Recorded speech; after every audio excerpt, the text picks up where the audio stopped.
Okay, Syahim, kita nak bakar ni. Kaki dah bakar dah pun. Kaki lembu, cuma kita nak bakar sikit lagi. Ada bulu-bulu ni. Kita pakai ni dekat DIY. Ada dua jenis, satu yang jenis macam ni. Satu lagi jenis besar lah. Jenis besar tu murah sikit, dalam RM9, ni dalam RM14. Okay, macam mana nak pakai ni? Masukkan. Okay, gas ni pun beli kat ni je, mesti DIY je. Tekan je, tekan kuat, mesti pusing. Dah? Dah. Tekan dan pusing. Kemudian kita perlukan ni lah, penyala api. Dan kita buka gas dulu. Dan kita ni macam tu.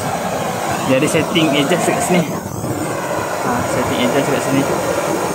Kalau ke kiri tu dia makin besar, kalau ke kanan tu dia makin kurang lah. Kalau nak tutup macam ni,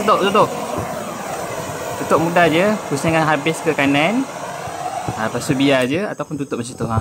Touch dia dekat mana-mana, dan nanti dia akan tutup lah. Mudah je. Okay, boleh beli.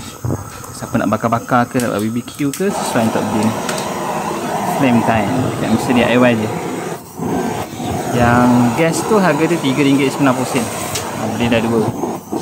Setakat pakai dah berapa jam ni, masih lagi ada lagi. Tak habis-habis pun.